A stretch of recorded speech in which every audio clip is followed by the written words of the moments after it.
Seorang kakek miskin yang hidup di pinggir hutan, nasibnya berubah selamanya setelah temukan harta karun berkat seekor kerbau putih.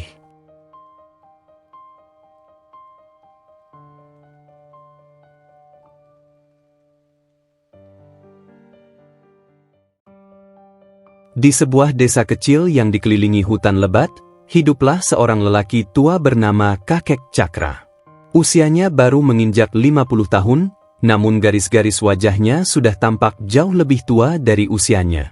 Kulitnya kecoklatan, kering karena terbakar matahari, tubuhnya kurus dengan tulang-tulang yang menonjol, tanda betapa kerasnya kehidupan yang telah dijalani. Rumahnya hanyalah sebuah gubuk sederhana, berdinding papan tipis, atapnya dari daun rumbia yang sudah banyak bocor di sana-sini. Gubuk itu berdiri di pinggiran hutan, agak jauh dari keramaian desa. Tidak ada perabot mewah, hanya sebuah dipan bambu untuk tidur, tungku kecil untuk memasak, serta sebuah kendi tanah liat yang setia menampung air hujan. Semua terlihat seadanya, namun begitulah cara Kakek Cakra bertahan hidup. Sejak muda, Cakra tidak pernah benar-benar mengenal kemewahan. Ia adalah anak tunggal dari keluarga miskin, yatim sejak kecil, dan tidak pernah mengenyam pendidikan tinggi. Sehari-harinya ia bekerja menggarap ladang milik orang-orang kaya di desa, menerima upah sekedarnya, lalu pulang dengan tubuh lelah. Di usia 50 tahun, tubuhnya sering pegal, lututnya nyeri, tetapi ia tetap memaksa diri bekerja. Ia tidak punya pilihan lain. Setiap pagi, sebelum matahari terbit, Cakra sudah bangun. Ia menyalakan api kecil di tungku, merebus sedikit air, lalu membuat wedang hangat dari potongan jahe yang ditumbuk kasar. Itu saja sarapannya, ditemani singkong rebus sisa kemarin. Sambil mengunyah, ia menatap keluar jendela bambu yang sudah longgar. Langit masih gelap, namun suara burung hutan mulai terdengar bersahutan. Alhamdulillah, hari ini masih diberi napas, gumamnya lirih, penuh rasa syukur meski dengan segala keterbatasan. Setelah itu, ia berangkat menuju ladang. Jalannya perlahan, menapaki tanah yang becek karena embun malam, melewati pepohonan yang seakan sudah menjadi sahabat karibnya. Cangkul tua yang sudah aus selalu ia bawa di bahu.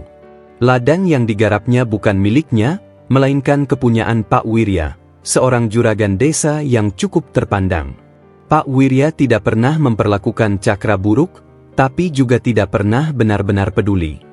Upahnya pas-pasan, hanya cukup untuk membeli beras dan sedikit lauk. Di ladang itu, Cakra bekerja sepanjang hari. Ia mencangkul tanah, menyiangi rumput liar, menanam bibit, atau memanen hasil kebun sesuai musim. Jika matahari tepat di atas kepala, ia berhenti sejenak, duduk di bawah pohon, membuka bekal sederhana berupa nasi jagung dan ikan asin kering. Tak ada lauk mewah, tak ada buah segar, tapi semua terasa nikmat karena ia sudah terbiasa. Meski hidupnya miskin, Cakra bukanlah orang yang mudah mengeluh. Hatinya lapang, sabarnya luas, dan bibirnya selalu tersenyum. Ia menyadari, hidup memang tidak adil bagi semua orang, tapi ia percaya selalu ada hikmah di balik segala kesulitan. Itulah yang membuatnya tetap tegar meski kadang malam terasa panjang dan sunyi. Satu hal yang sering membuat hatinya perih adalah kesepian. Kakek Cakra tidak punya istri, tidak punya anak, tidak punya sanak saudara. Ia pernah jatuh cinta di masa mudanya, namun karena kemiskinan, ia tidak pernah berhasil menikah. Perempuan yang ia cintai akhirnya dipinang orang lain yang lebih mapan. Sejak saat itu, ia memilih hidup sendiri, menerima nasibnya dengan lapang dada. Tapi sesekali, terutama di malam yang dingin, ia sering duduk di beranda gubuknya sambil menatap bintang, bertanya dalam hati, sampai kapan aku begini seorang diri? Walau begitu, penduduk desa mengenalnya sebagai orang baik hati. Ia sering membantu orang lain meski dengan keterbatasannya. Jika ada tetangga yang sakit, ia rela memetik daun obat dari hutan. Jika ada anak kecil menangis karena mainannya rusak, ia berusaha memperbaikinya. Kebaikan kecil yang ia lakukan membuatnya tetap dihargai. Banyak orang berkata, Kakek Cakra memang miskin, tapi hatinya kaya. Namun, Di balik ketabahan itu, tersimpan rasa lelah. Malam demi malam, ia sering berbicara pada dirinya sendiri. Apakah aku akan mati seperti ini, sendirian, tanpa jejak? Pertanyaan itu kadang menghantui, meski ia segera menepisnya dengan doa dan pasrah kepada Tuhan. Hari-hari terus berlalu. Kehidupan sederhana itu berjalan tanpa perubahan berarti. Hingga pada suatu senja yang muram, awan kelabu menggantung di langit, dan rintik hujan turun membasahi tanah, sebuah peristiwa kecil mulai mengguncang rutinitas hidupnya. Saat itu, kakek Cakra baru saja pulang dari ladang, tubuhnya basah kuyup, cangkul tua di bahunya terasa semakin berat. Tapi ada sesuatu di matanya, sebuah cahaya samar di tepi hutan, seolah ada makhluk yang memperhatikannya. Kakek Cakra berhenti sejenak, memicingkan mata, mencoba memastikan. Namun, sebelum ia sempat lebih jauh mendekat, cahaya itu menghilang begitu saja, seakan hanya bayangan semu. Ia menggelengkan kepala, mencoba menganggapnya sekadar lelah. Tapi sejak hari itu, ia merasa ada sesuatu yang berbeda. Hutan yang biasanya hanya diam, kini terasa seakan menyimpan rahasia. Kakek Cakra tidak tahu, kehidupan sederhananya sebentar lagi akan berubah. Sebuah perjalanan magis, penuh tanda dan ujian, sedang menantinya. Dan semua itu akan bermula dari seekor kerbau putih yang misterius. Senja itu turun perlahan, langit desa mulai berwarna jingga keemasan, lalu berubah kelabu, seakan menyimpan sesuatu yang tak biasa. Kakek Cakra baru saja selesai dari ladang. Peluh masih mengalir di wajahnya, bercampur dengan sisa tanah yang menempel di dahi dan tangannya. Cangkul tua menimpa bahunya, langkahnya berat, namun ia tetap tersenyum kecil. Hari ini selesai juga, gumamnya lirih sambil menatap langit yang mulai mendung. Biasanya, perjalanan pulang menjadi saat yang paling ia nikmati.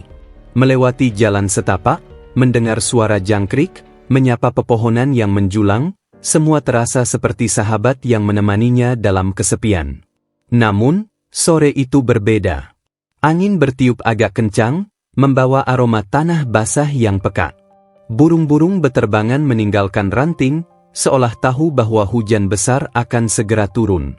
Ketika kakek Cakra sampai di dekat tepi hutan, hujan mulai jatuh. Bukan deras, hanya gerimis, namun cukup untuk membuat pakaiannya basah. Ia tidak mengeluh, sudah terbiasa berjalan dalam hujan. Dengan kaki telanjang yang menapak di tanah licin, ia terus melangkah. Tapi tiba-tiba, langkahnya terhenti.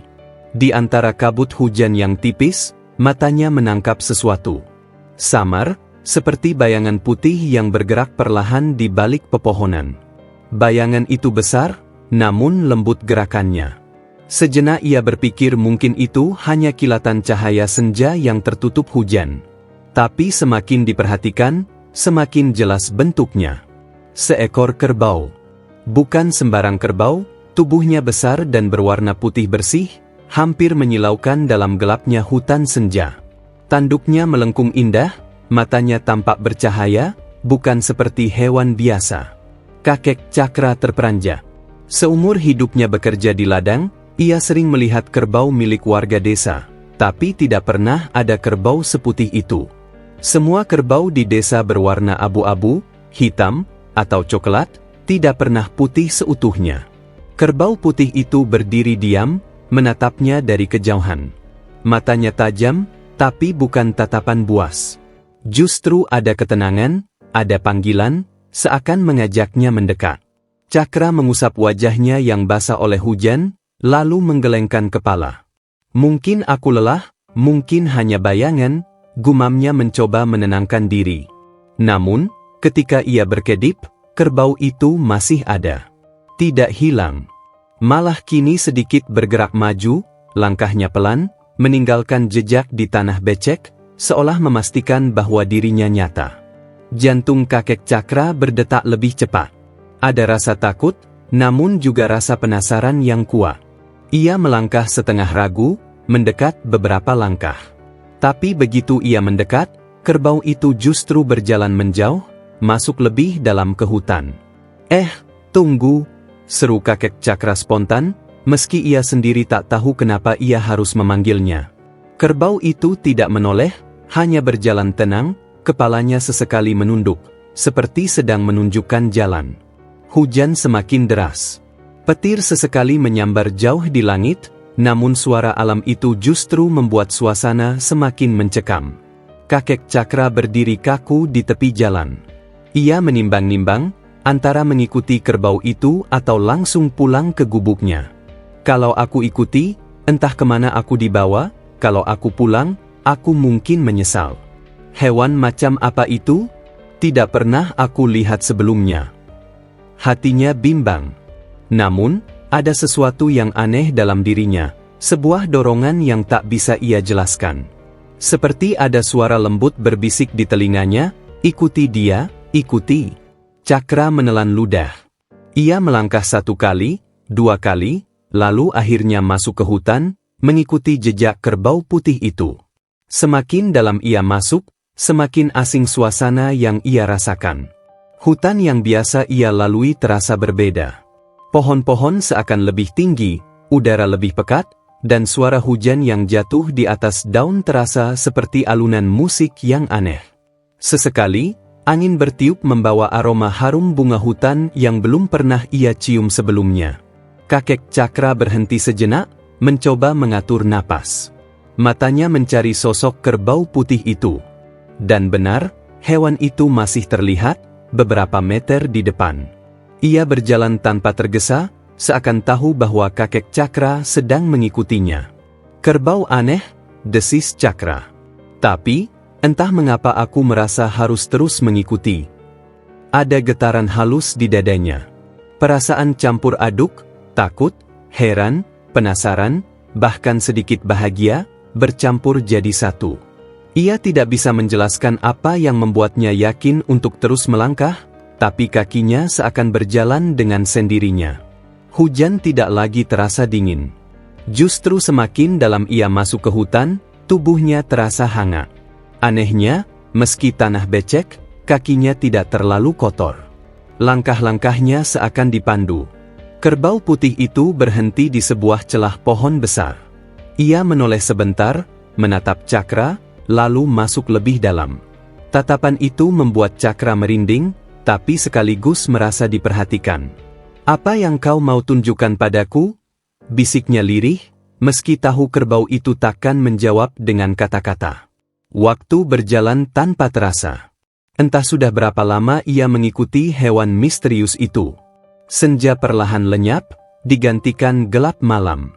Namun, anehnya, hutan itu tidak benar-benar gelap. Ada cahaya samar yang entah dari mana, cukup untuk menerangi jalannya. Kakek Cakra tidak sadar, ia sudah melangkah jauh dari jalur biasa. Jika ia menoleh, ia tidak tahu lagi jalan pulang.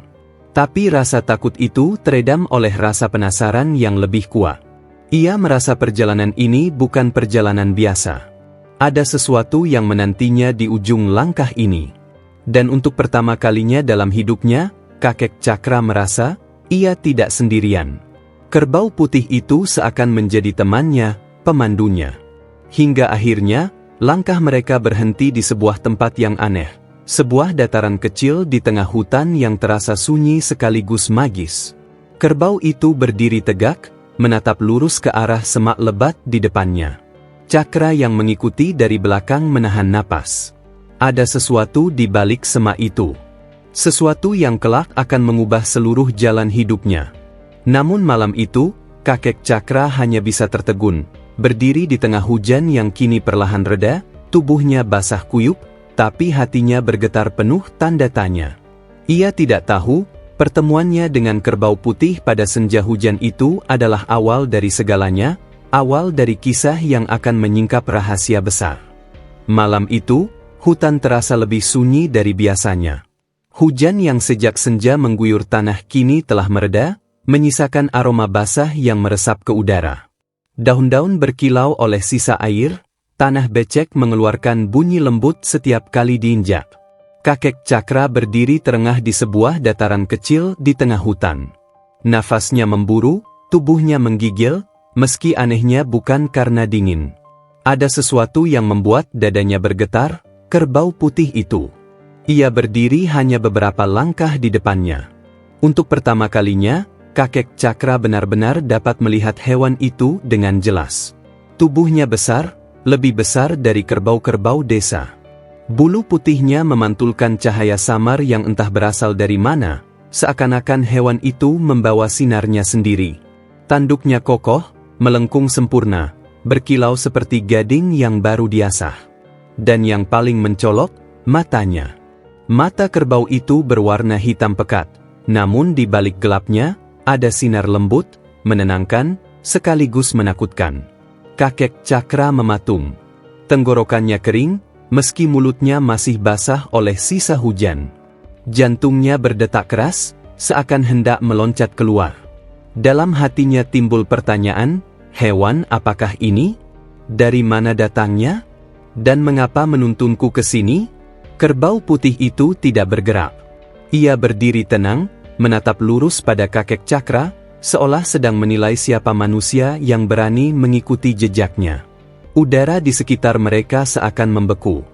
Bahkan jangkrik yang biasanya bersuara riuh di malam hari kini terdiam, seperti ikut menyaksikan pertemuan itu. Dengan langkah pelan, kakek Cakra mencoba mendekat. Setiap langkah yang ia ambil terasa berat, seolah tanah menahan kakinya. Namun ada dorongan kuat dari dalam dirinya untuk mendekat. Ia ingin menyentuh hewan itu, memastikan bahwa yang dilihatnya nyata. "Siapa kau sebenarnya?" gumam kakek Cakra pelan, meski ia tahu tidak akan mendapat jawaban. Kerbau putih itu menundukkan kepalanya perlahan. Gerakan itu membuat kakek Cakra merinding. Bukan gerakan liar, melainkan seperti tanda penghormatan atau ajakan. Cakra menelan ludah, lalu memberanikan diri mendekat hingga jarak mereka hanya tinggal 1 depa. Ia mengulurkan tangan yang kasar, penuh bekas luka kerja di ladang, dan menyentuh bulu putih itu. Hangat. Tubuh kerbau itu hangat, berbeda dari binatang biasa. Sentuhan itu membuat jantung Cakra berdegup semakin kencang. Ia merasa seperti menyentuh sesuatu yang bukan hanya daging dan darah, melainkan sesuatu yang lebih dalam, sebuah roh, sebuah jiwa. Kerbau putih itu tidak menolak. Ia diam, membiarkan tangan kakek Cakra menyusuri lehernya. Lalu, tanpa peringatan, hewan itu bergerak. Ia melangkah perlahan ke arah semak lebat yang berada di ujung dataran. Kakek Cakra refleks mengikuti. "Apa kau ingin menunjukkan sesuatu padaku?" tanyanya pelan, seolah berbicara dengan makhluk yang bisa mengerti. Kerbau itu terus berjalan, tanpa suara, tanpa menoleh. Namun setiap langkahnya meninggalkan jejak yang jelas, memudahkan Cakra untuk mengikutinya. Jejak itu seperti bercahaya samar, membuat jalan setapak seolah menyala di bawah hujan yang baru reda. Perjalanan mereka singkat, tapi terasa panjang bagi kakek Cakra. Setiap langkah membawa rasa penasaran yang semakin besar. Hatinya penuh tanda tanya, tapi juga penuh harapan. Ia merasa ada sesuatu yang akan mengubah hidupnya di balik perjalanan ini. Akhirnya, mereka berhenti di depan sebuah pohon besar yang sangat tua. Batangnya begitu lebar, mungkin 5 orang dewasa pun tidak cukup untuk memeluknya. Akar-akarnya menjulur keluar dari tanah, membentuk celah-celah gelap di sekitarnya. Kerbau putih itu berhenti, lalu menoleh kepada kakek Cakra. Tatapan matanya berbeda kali ini, lebih dalam, lebih tajam, seolah berkata, "Lihatlah." Kakek Cakra mendekat ke pohon tua itu. Ia meraba batangnya yang lembab, lalu memperhatikan akar-akar besar yang saling melilit. Di antara celah akar, ada sesuatu yang mencurigakan, seperti kotak kayu yang terkubur separuh di tanah. Cakra tertegun. "Apa ini?" Tangannya gemetar saat mencoba membersihkan tanah di sekitarnya. Semakin ia gali, semakin jelas bentuk kotak itu. Kotak tua, terbuat dari kayu yang sudah menghitam karena dimakan waktu, namun masih kokoh. Ukurannya cukup besar, lebih besar dari bakul nasi yang biasa ia gunakan di rumah. Ketika kotak itu akhirnya terlihat jelas, kakek Cakra duduk terdiam, menatapnya dengan mata terbelalak. Kerbau putih itu hanya berdiri di sampingnya, diam, namun kehadirannya seakan memberi keberanian. Dengan sisa tenaga, kakek Cakra menarik kotak itu keluar dari tanah. Beratnya luar biasa, membuat punggungnya terasa mau patah. Namun ia berhasil mengeluarkannya sepenuhnya. Kotak itu kini tergeletak di tanah basah, terlihat jelas dalam cahaya samar malam. Cakra mengusap keringat di wajahnya. Ia meraba sisi kotak, lalu menemukan pengait karat yang masih mengunci rapat. Dengan tangan gemetar, ia mencoba membuka pengait itu. Butuh waktu lama, namun akhirnya kunci itu terbuka. Hati kakek Cakra berdebar keras. Ia menarik napas panjang, lalu perlahan membuka penutup kotak itu. Cahaya berkilau memancar keluar, menyilaukan matanya. Kotak itu penuh dengan emas, kepingan emas, perhiasan, dan permata yang memantulkan cahaya bagai bintang di malam gelap. Kakek Cakra tertegun, tak percaya dengan apa yang dilihatnya. Emas, bisiknya dengan suara hampir tak terdengar. Sebanyak ini, bagaimana bisa ada di sini? Tangannya gemetar ketika menyentuh salah satu keping emas itu. Dingin, keras, dan nyata. Bukan ilusi. Kerbau putih itu mengeluarkan suara rendah, seperti dengusan, namun lembut. Suara itu membuat kakek Cakra tersadar dari keterkejutannya. Ia menoleh ke arah kerbau itu, yang kini menatapnya dengan tatapan yang sulit dijelaskan, antara peringatan dan pemberian.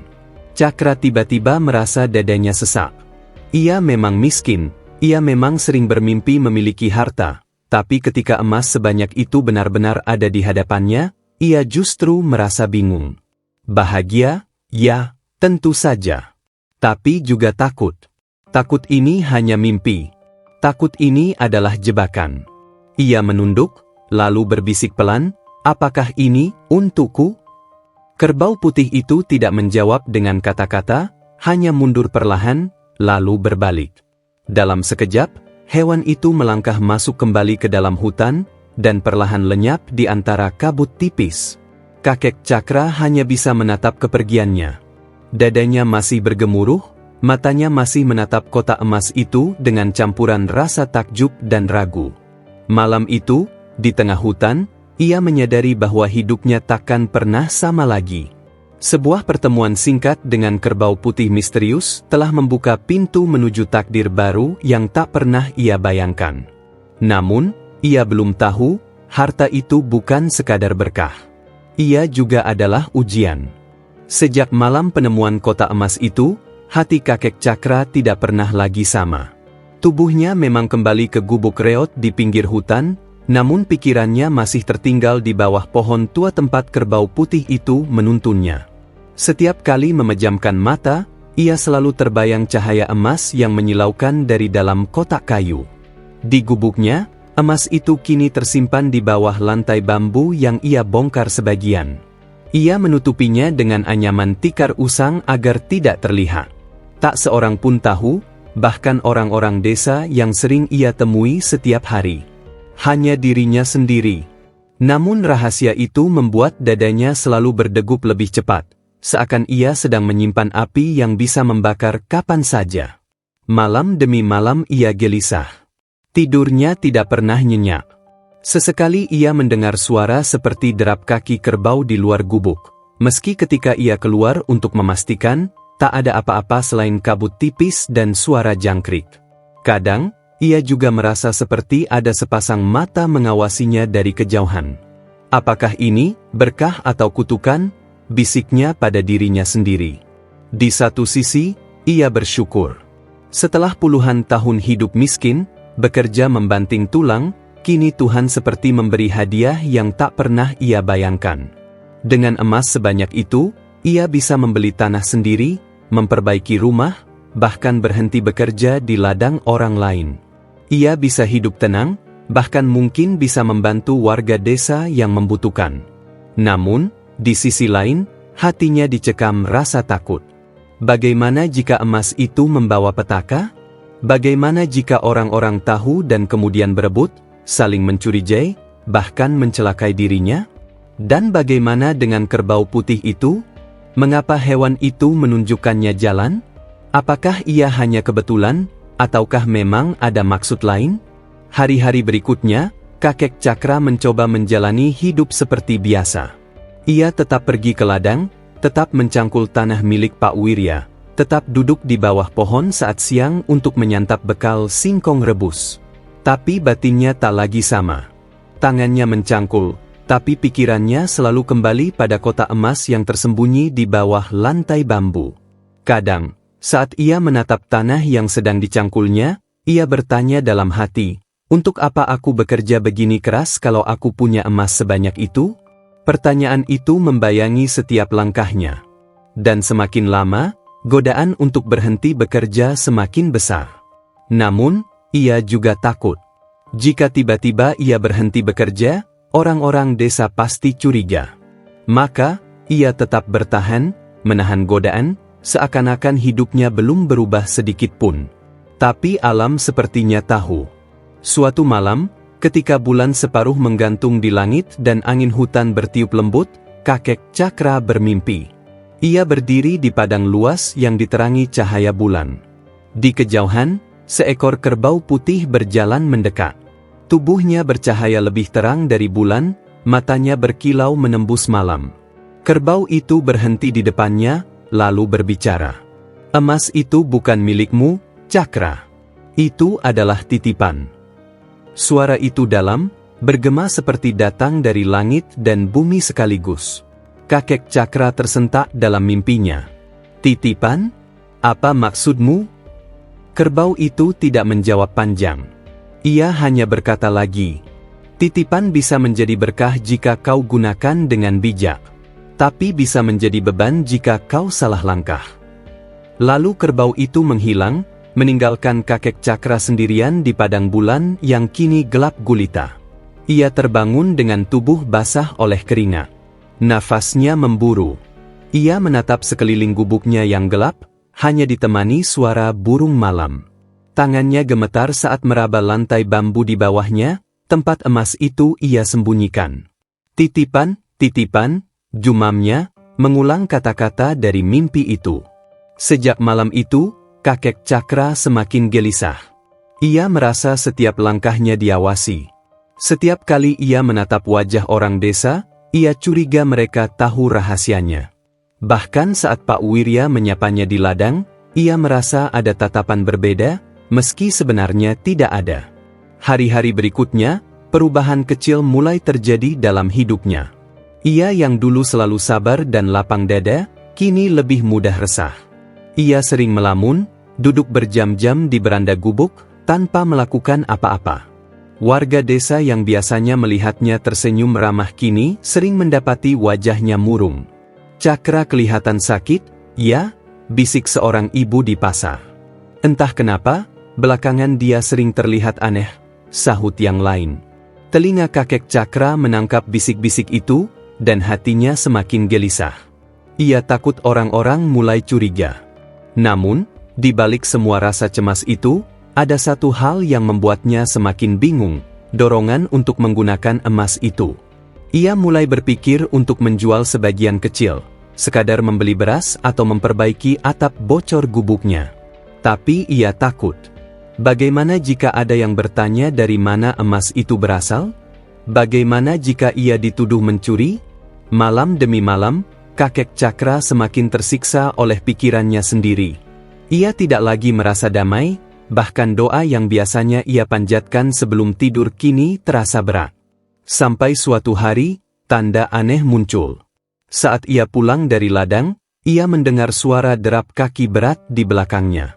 Ia menoleh, tapi tidak ada apa-apa. Jalur setapak sepi, hanya suara angin. Ia melanjutkan perjalanan, tapi suara itu terdengar lagi, kali ini lebih dekat. Duh, duh, duh. Degup itu begitu jelas, seperti langkah kerbau besar yang mengikutinya dari belakang. Cakra mempercepat langkah, tubuhnya gemetar, namun suara itu tetap ada, bahkan semakin dekat. Hingga akhirnya, ketika ia tiba di dekat gubuknya, suara itu berhenti mendadak. Dengan napas tersengal, ia masuk ke dalam gubuk dan menutup pintu rapat-rapat. Dadanya berdebar keras.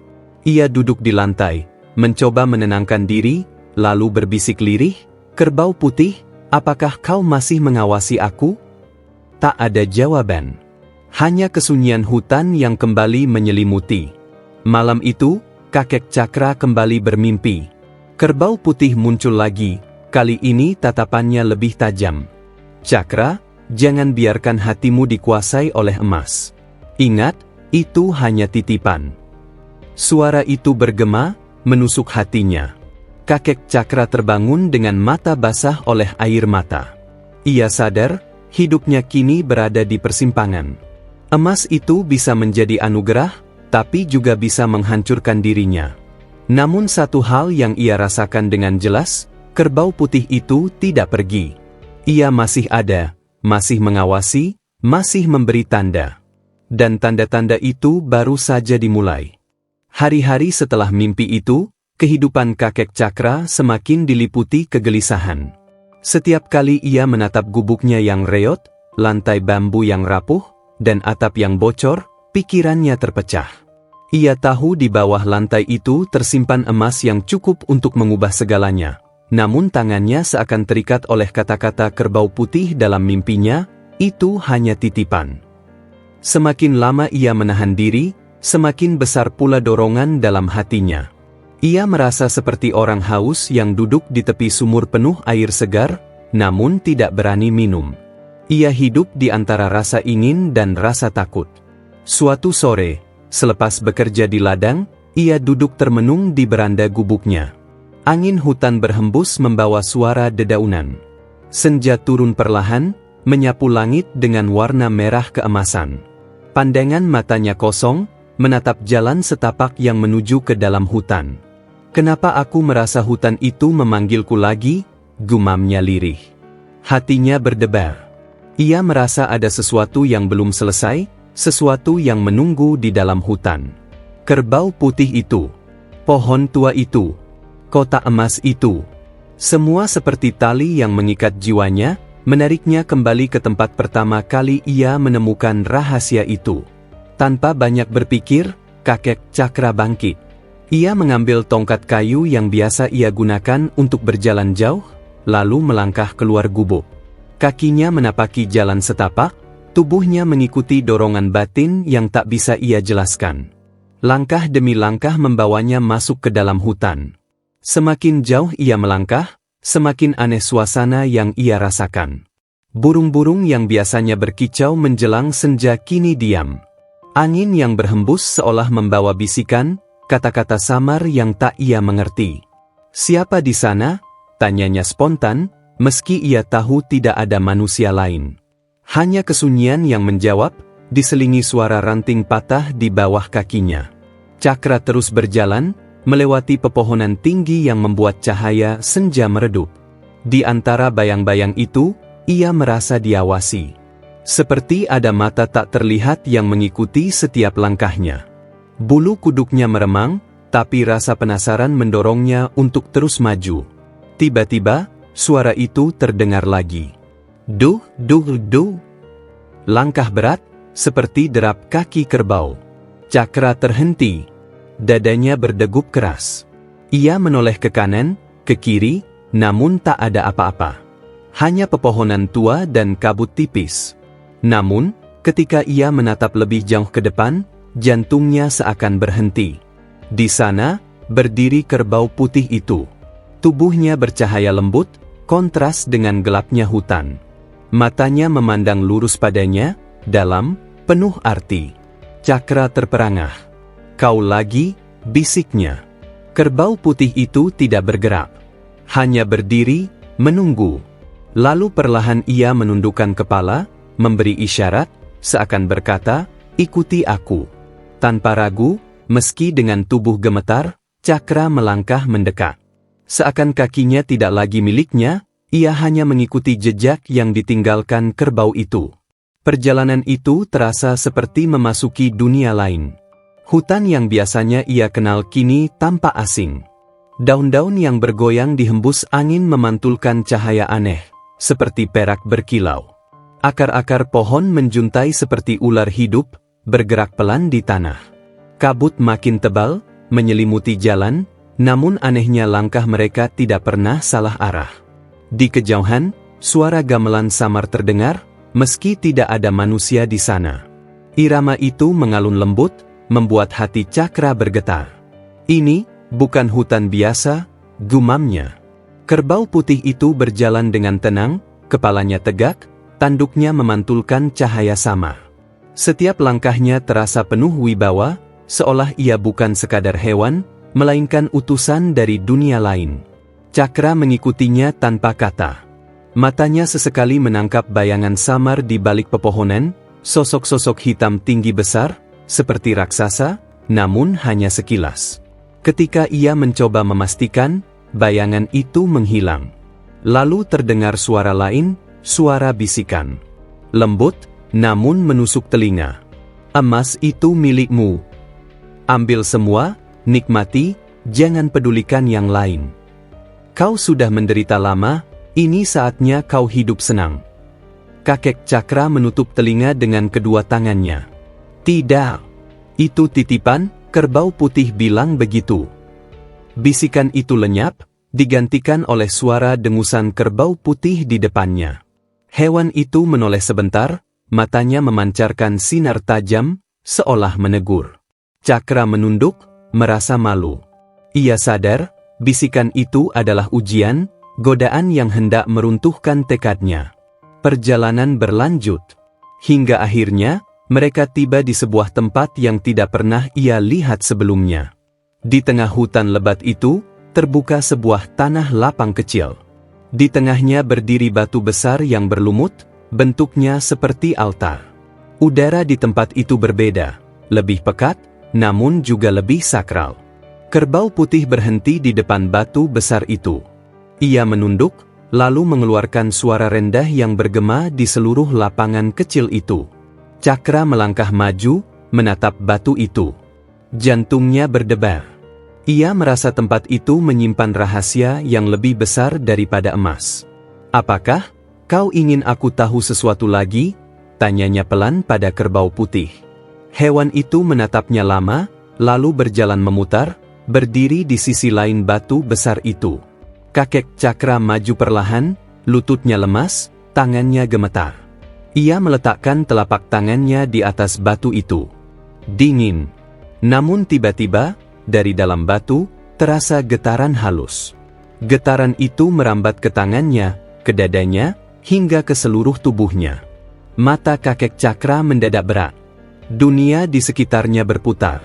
Ia ingin melepaskan tangannya, namun tidak bisa. Lalu, gelap. Ketika matanya kembali terbuka, ia tidak lagi berada di hutan. Ia berdiri di sebuah ruangan luas, dikelilingi cahaya emas. Di hadapannya, ada sosok-sosok tinggi berjubah putih. Wajahnya tidak jelas, namun auranya penuh wibawa. Suara mereka bergema serentak. Cakra, harta itu adalah ujian. Kau dipilih, bukan karena kekuatanmu, tapi karena kesabaranmu. Jangan kau biarkan dirimu binasa oleh nafsu. Ingat, kerbau putih adalah penjaga. Dengarkan isyaratnya. Kakek Cakra tertegun, tubuhnya gemetar. Ia ingin bertanya banyak hal, namun suaranya tidak keluar. Tiba-tiba, cahaya itu memudar, dan ia kembali tersadar di tanah lapang hutan, dengan kerbau putih yang berdiri tenang di depannya. Cakra terjatuh berlutut, air matanya mengalir. Aku mengerti sekarang. Tapi, apakah aku mampu menjaga titipan ini? Kerbau putih menunduk perlahan, lalu berbalik. Ia berjalan masuk ke dalam kabut hutan, dan lenyap tanpa jejak. Kakek Cakra terdiam lama di tanah lapang itu, tubuhnya masih bergetar. Hatinya kini dipenuhi rasa takut sekaligus keyakinan baru. Ia sadar, jalan hidupnya tidak lagi milik dirinya semata. Ada sesuatu yang lebih besar, yang harus ia jaga. Dengan langkah tertatih, ia pulang ke gubuknya. Malam itu, untuk pertama kalinya, ia tidak lagi hanya merasa memiliki emas. Ia merasa sedang membawa beban titipan yang harus ia pertanggungjawabkan. Dan mulai saat itu, setiap kali ia menatap emas, yang ia lihat bukan hanya kilau harta, tapi juga bayangan kerbau putih dengan tatapan tajam yang selalu mengingatkannya. Pagi itu, kakek Cakra duduk di beranda gubuknya dengan pandangan kosong. Cahaya matahari menembus sela-sela pepohonan, menerpa wajah tuanya yang penuh garis kehidupan. Tapi senyum yang dulu akrab di bibirnya sudah lama lenyap. Sejak ia menemukan kotak emas bersama kerbau putih, hari-harinya berubah. Di bawah lantai bambu gubuk itu, emas berkilauan diam dalam kotak kayu tua. Seolah setiap malam memanggil-manggil namanya, berbisik lembut tapi menusuk. Gunakan aku. Sampai kapan kau hidup miskin seperti ini? Bukankah kau pantas hidup lebih baik setelah semua penderitaanmu?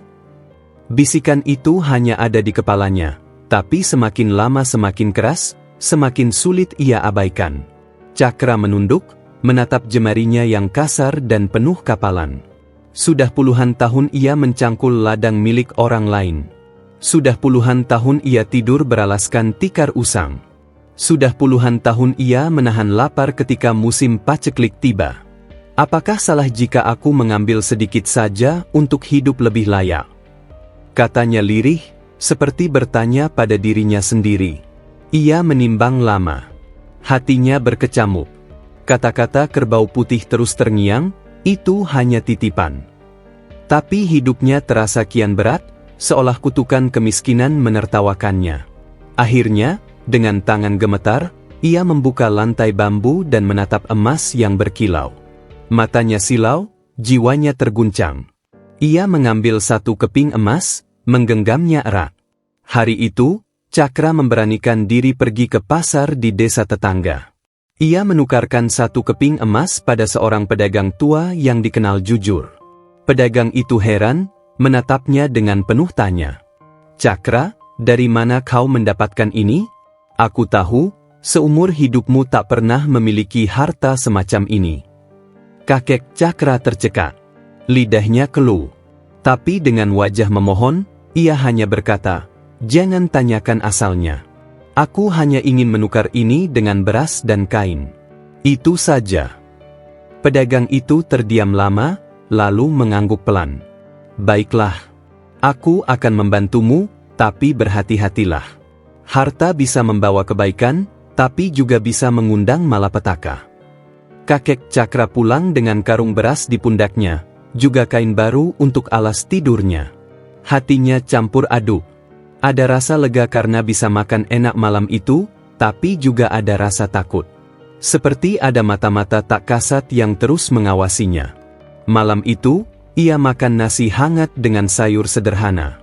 Lebih nikmat daripada singkong rebus yang biasa ia santap.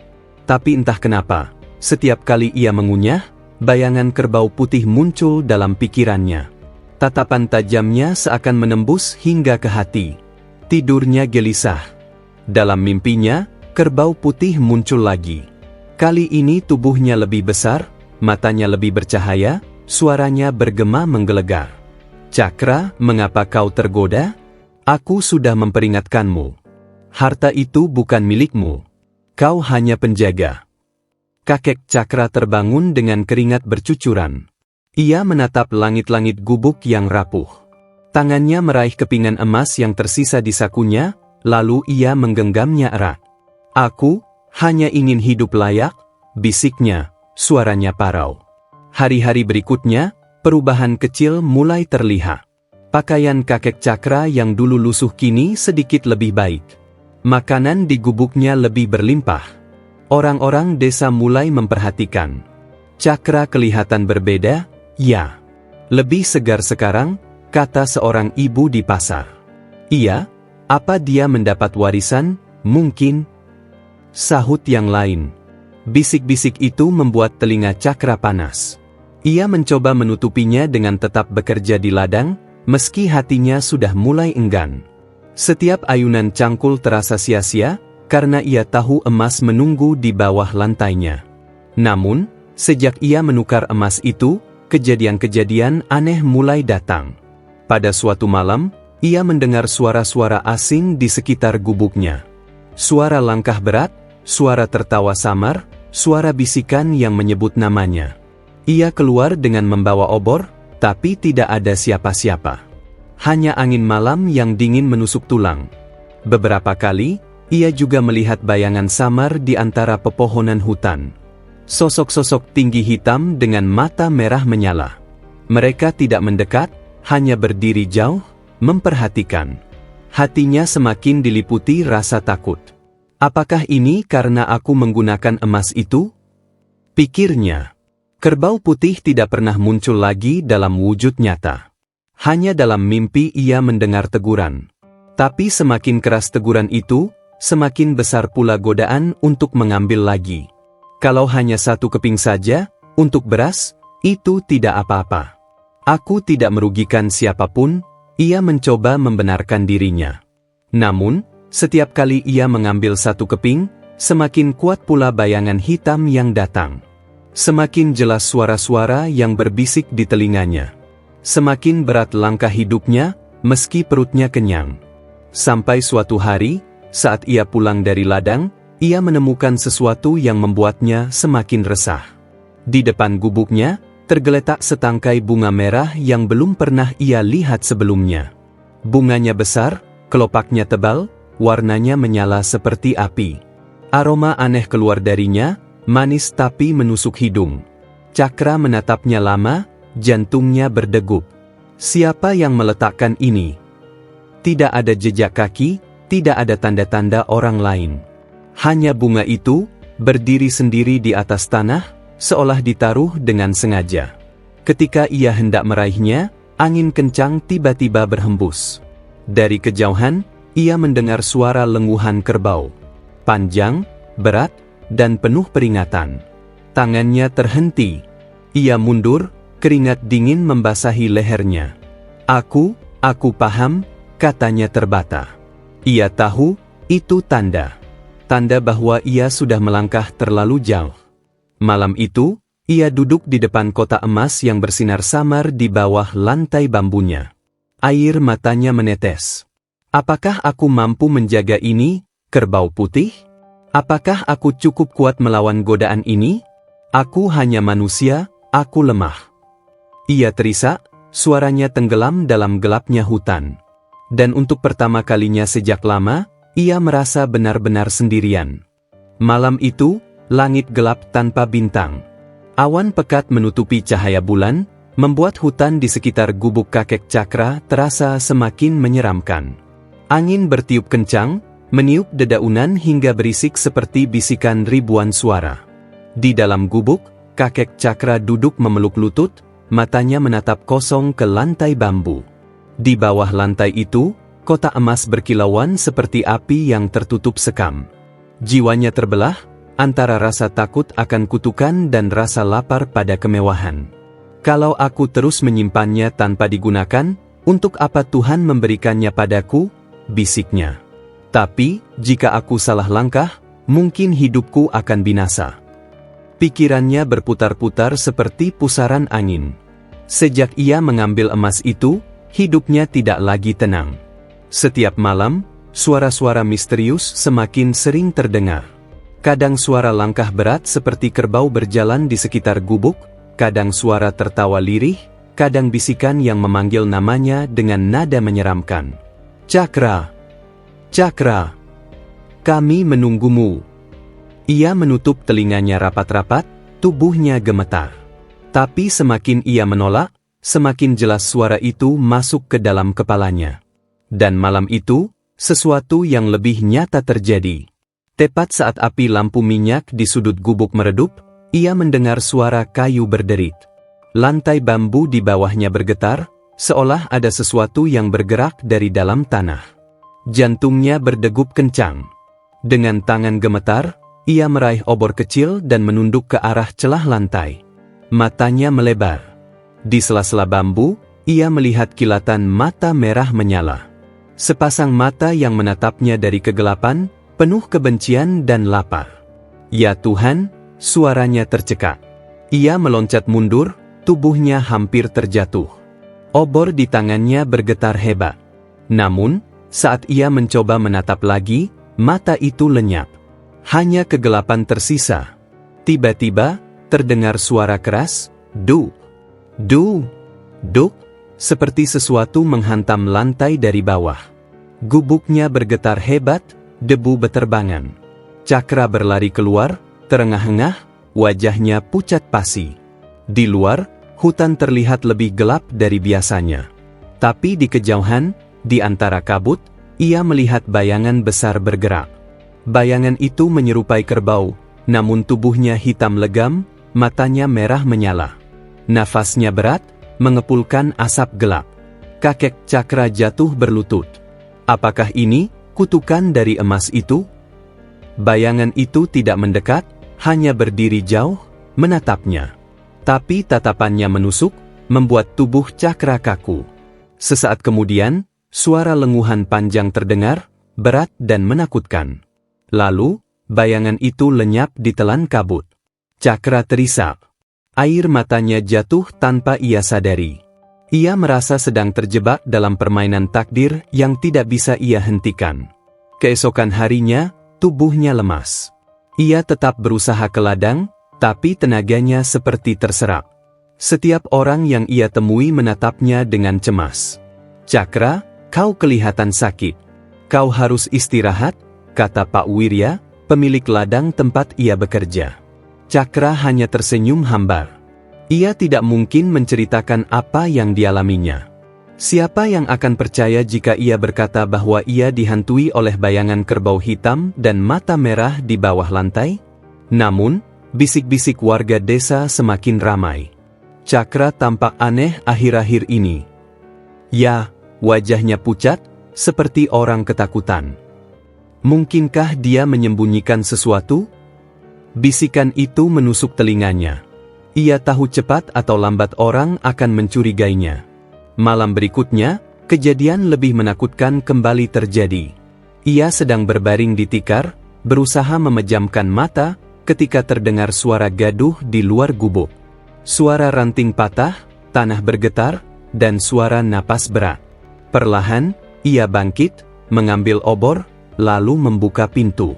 Di depan gubuknya, berdiri sosok-sosok hitam tinggi besar. Jumlahnya ada 3. Tubuh mereka seperti asap padat, wajahnya samar, tapi matanya merah menyala seperti bara api. Mereka tidak bergerak, hanya berdiri menatapnya. Cakra mundur ketakutan, obor di tangannya hampir jatuh. Salah satu sosok itu maju selangkah. Suaranya berat, bergema seperti datang dari perut bumi. "Emas itu milik kami." Tubuh Cakra gemetar hebat. "Tidak, itu titipan."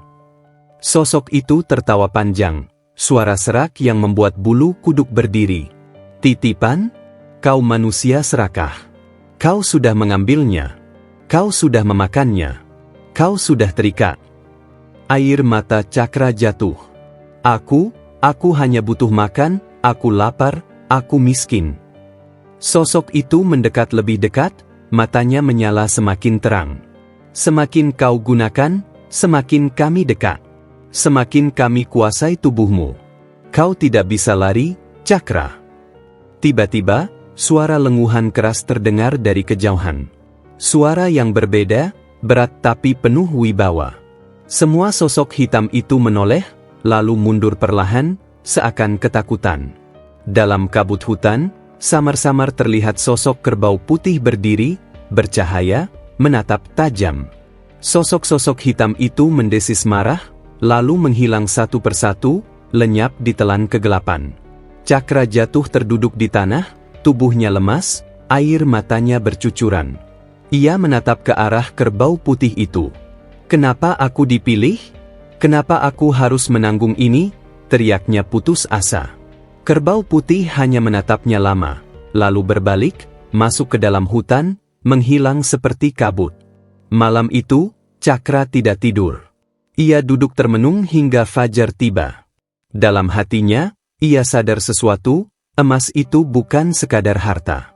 Ada kutukan yang menyertainya. Ada makhluk-makhluk gelap yang mengintai, menunggu ia semakin tenggelam dalam keserakahan. Dan sejak saat itu, ia tahu, hidupnya tidak akan pernah sama lagi. Hari-hari setelah kejadian malam itu, terasa semakin berat bagi kakek Cakra. Tubuhnya lemah, matanya sayu, dan pikirannya dipenuhi rasa takut bercampur cemas. Ia tidak bisa melupakan sosok-sosok hitam bermata merah yang datang menagih emas. Setiap kali ia mengingat suara mereka, "Emas itu milik kami," hatinya bergetar, bulu kuduknya berdiri. Namun, meski teror itu begitu jelas, ada hal lain yang tak kalah kuat menghantuinya, godaan. Sejak ia menukar satu keping emas menjadi beras dan kain, hidupnya sedikit membaik. Perutnya kenyang, tubuhnya tidak lagi sekurus dulu, dan tikar yang ia tiduri terasa lebih nyaman. Itu membuatnya berpikir, bagaimana jika ia mengambil lebih banyak? Bukankah hidupnya akan jauh lebih baik? Pagi itu, ketika ia duduk di beranda gubuk, ia menatap desa dari kejauhan. Ia melihat anak-anak desa berlari-lari, ibu-ibu membawa sayur dari pasar, dan para lelaki menenteng cangkul menuju ladang. Hidup mereka sederhana, penuh kekurangan, seperti dirinya dulu. Tapi sekarang, ia punya sesuatu yang tidak mereka miliki, emas. "Kalau aku membantu mereka dengan emas ini, bukankah itu baik?" bisiknya, mencoba meyakinkan diri. Tapi, bagaimana kalau mereka bertanya dari mana asalnya? Ia menunduk, kedua tangannya saling menggenggam. Dilema itu membuatnya seperti tercekik. Di tengah kegelisahannya, kabar buruk datang dari desa. Seorang bocah jatuh sakit parah. Namanya Wira, anak dari pasangan muda yang tinggal di ujung desa. Tubuhnya panas, matanya sayu, napasnya tersengal.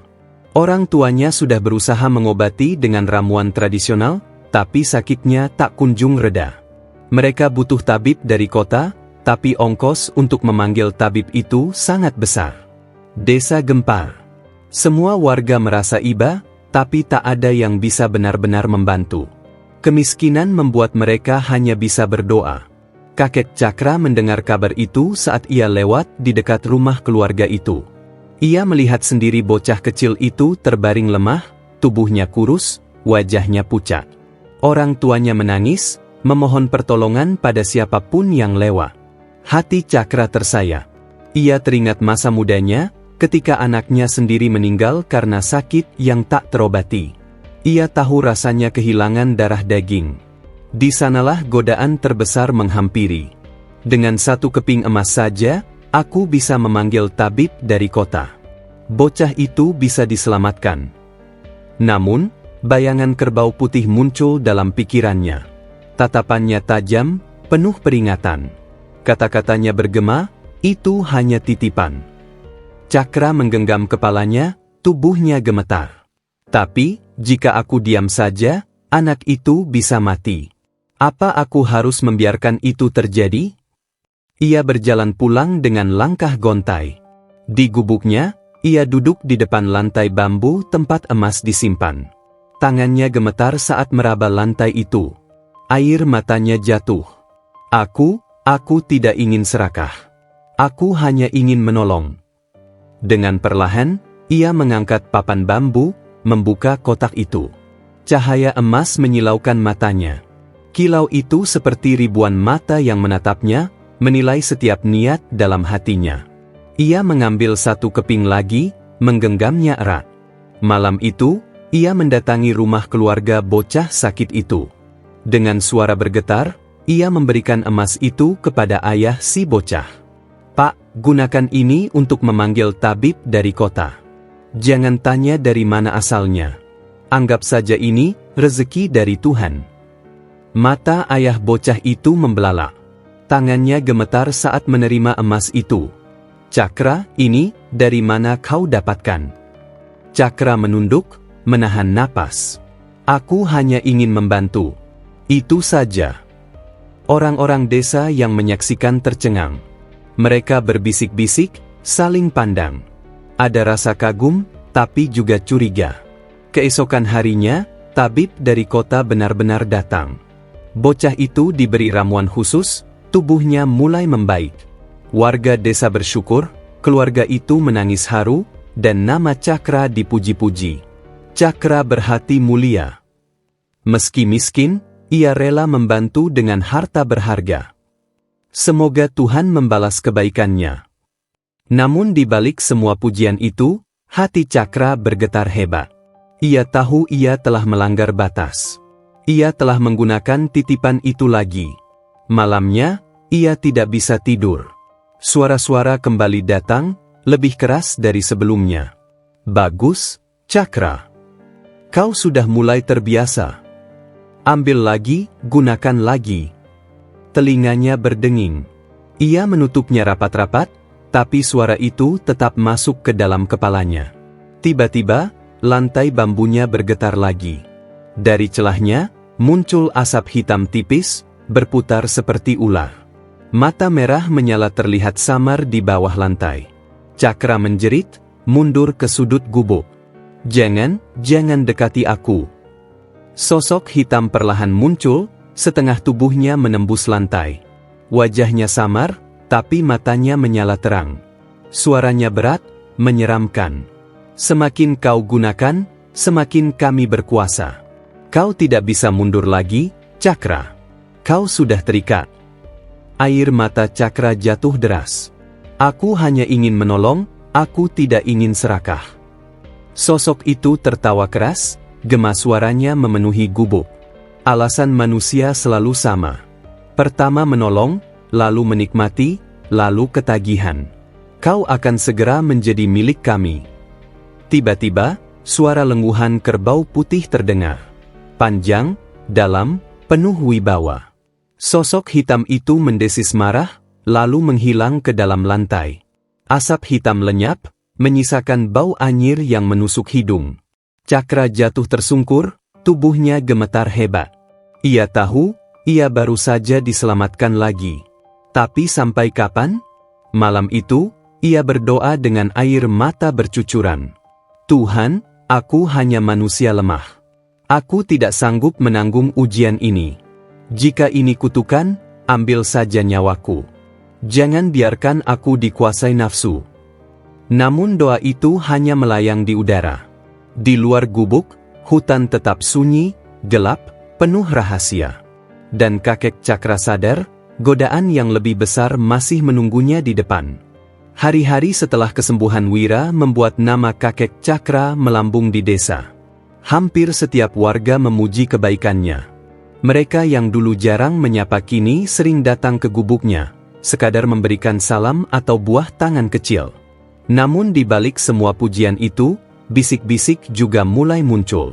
Dari mana kakek tua itu mendapat emas sebesar itu? Dulu ia miskin, tak punya apa-apa, sekarang tiba-tiba bisa memanggil tabib dari kota. Jangan-jangan, ada yang tidak beres. Bisikan itu makin lama makin keras, seperti api kecil yang tertiup angin. Ada yang iri, ada yang benar-benar curiga, ada juga yang mulai takut. Beberapa orang bahkan menghindari Cakra, merasa bahwa ada sesuatu yang gaib menyertainya. Cakra menyadari semua perubahan itu. Setiap kali ia melangkah ke desa, ia bisa merasakan tatapan orang-orang. Ada tatapan kagum, tapi banyak juga tatapan was-was. Malam-malamnya makin berat. Setiap kali ia mencoba memejamkan mata, suara-suara gaib itu kembali menghantuinya. Sosok-sosok hitam yang menagih emas semakin sering muncul, kadang hanya lewat bayangan di dinding, kadang melalui mimpi yang begitu nyata. Namun ada satu hal yang juga makin sering datang, kerbau putih. Suatu malam, setelah ia terlelap sebentar, ia bermimpi berjalan di tengah hutan. Langkahnya berat, seakan ada rantai tak terlihat yang menahan kakinya. Di kejauhan, ia melihat kerbau putih itu berdiri tegak, dengan cahaya lembut menyelimutinya. "Kenapa kau selalu muncul?" tanya Cakra dengan suara serak. "Siapa kau sebenarnya?" Kerbau itu hanya menatap, matanya dalam, penuh arti. Tiba-tiba ia mendengar suara, bukan suara dari mulut kerbau itu, melainkan gema di dalam pikirannya. "Aku penjaga. Aku utusan. Aku bukan milik dunia, bukan pula milik kegelapan. Aku hanya menuntunmu pada pilihan." Cakra terkejut. "Pilihan apa? Aku hanya ingin hidup tenang. Aku tak pernah meminta emas itu." "Benar. Tapi emas itu menuntut pemilik. Kau yang menemukannya, maka kau yang harus menanggung bebannya." "Beban? Suara Cakra meninggi, hampir putus asa. Aku hanya ingin menolong, aku tidak ingin terikat dengan ini semua. Kerbau putih melangkah mendekat, setiap tapaknya menghasilkan cahaya yang membuat hutan di sekitarnya tampak berkilau. Ingat, Cakra. Segala yang kau ambil dari bumi bukan tanpa konsekuensi. Emas itu titipan, bukan hakmu. Kau diberi kesempatan, bukan kebebasan. Cakra bergetar. Kalau begitu, mengapa kau menunjukkannya padaku? Mengapa bukan orang lain? Kerbau itu terdiam sejenak, lalu suaranya kembali bergema. Karena hatimu bersih. Karena kau tahu artinya kehilangan.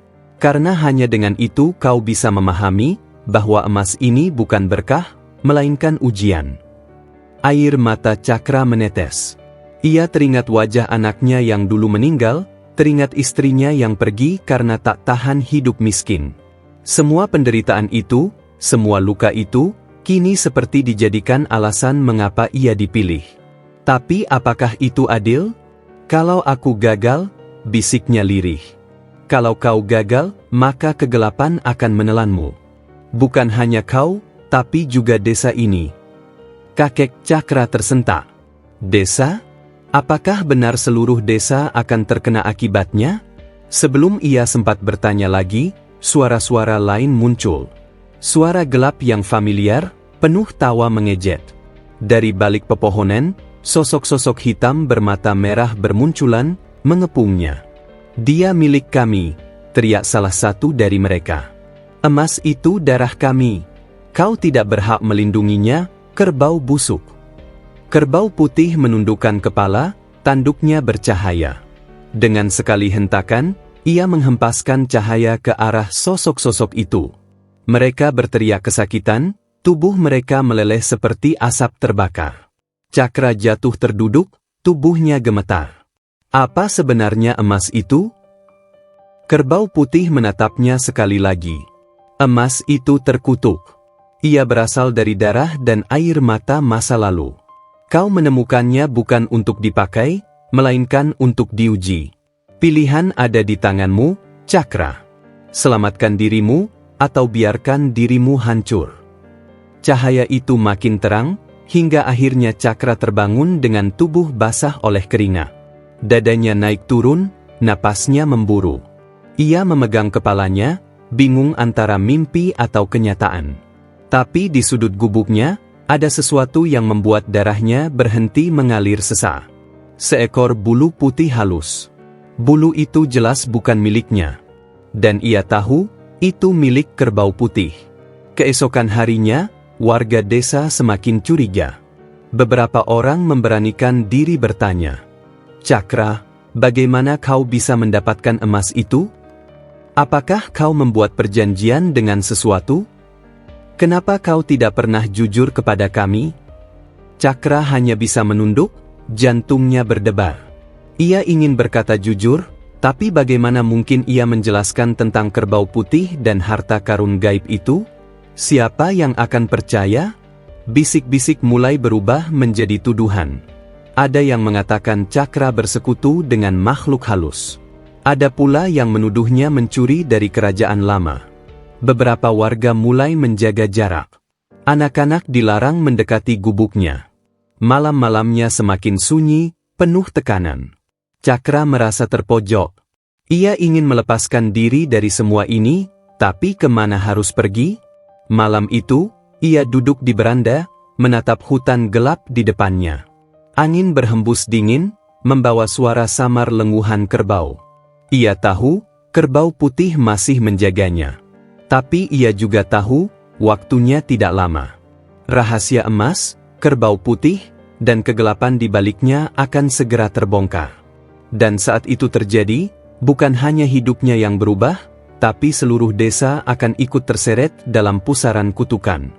Hari-hari di desa berubah sejak nama kakek Cakra kerap disebut-sebut. Orang-orang yang dulu meremehkannya kini seakan menaruh hormat, bahkan sebagian menjadikannya panutan. Namun, ada pula yang menggunjing di belakangnya, menuding bahwa harta yang ia miliki berasal dari jalan gelap. Cakra merasakan semuanya. Pujian, tatapan kagum, sindiran, hingga tuduhan. Semua bercampur menjadi satu, menghantam hatinya yang rapuh. Ia tidak pernah benar-benar menginginkan ini, tapi keadaan memaksanya menanggung beban yang tak pernah ia bayangkan. Beberapa minggu setelah bocah Wira sembuh, warga desa mulai terbiasa dengan kehadiran emas di tangan Cakra. Mereka tidak lagi terkejut jika ia tiba-tiba membeli beras dalam jumlah banyak atau memberi bantuan kecil pada tetangga yang kekurangan. Cakra berhati mulia, kata sebagian warga. Orang sepertinya memang pantas diberi rezeki besar, tambah yang lain. Namun, suara berbeda juga terdengar. Jangan-jangan ia mendapatkannya dari perjanjian dengan makhluk gaib. Emas itu bukan emas biasa, lihat saja cara hidupnya yang tiba-tiba berubah. Kalau benar begitu, kita semua bisa kena celaka. Bisik-bisik itu makin lama makin keras. Seolah-olah setiap langkah Cakra diikuti bayangan panjang kecurigaan. Cakra tahu dirinya tidak lagi sama. Dahulu, ia bisa berjalan di desa tanpa merasa diperhatikan. Sekarang, setiap mata seperti menilai, mengukur, dan mencurigai. Malam itu, Cakra mencoba tidur, tapi tubuhnya gelisah. Ia membolak-balik tubuh di atas tikar, tapi matanya tak juga terpejam. Angin malam bertiup kencang, membuat dinding bambu gubuk berderak-derak. Tiba-tiba, suara berat bergema di dalam kepalanya. Cakra! Ia tersentak bangun. Matanya mencari ke sekeliling gubuk, tapi tidak ada siapa-siapa. Hanya kesunyian yang terasa aneh. Kau sudah menggunakan emas itu lebih dari yang seharusnya. Suara itu bergema lagi. Kali ini terdengar lebih jelas, seakan datang dari dasar bumi. Aku hanya menolong, gumam Cakra dengan suara gemetar. Tiba-tiba, lantai gubuknya bergetar. Papan bambu di bawahnya sedikit terangkat, dan asap hitam merembes keluar, melingkar-lingkar seperti ular. Bau anyir menusuk hidungnya, membuat ia hampir muntah. Dari asap itu, muncul wajah samar dengan mata merah membara.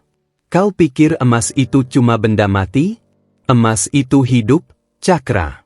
Ia butuh darah, ia butuh pengorbanan. Tubuh Cakra gemetar hebat. Tidak, aku tidak ingin mendengar ini. Wajah itu tertawa, suaranya menggema panjang. Kau sudah terikat. Semakin kau ambil, semakin kuat ikatanmu. Tidak ada jalan kembali. Asap itu tiba-tiba menyambar ke arah Cakra. Ia menjerit, terlempar ke belakang, dadanya terasa sesak seakan ada batu besar menindih. Ia berusaha meraih udara, tapi sulit bernapas.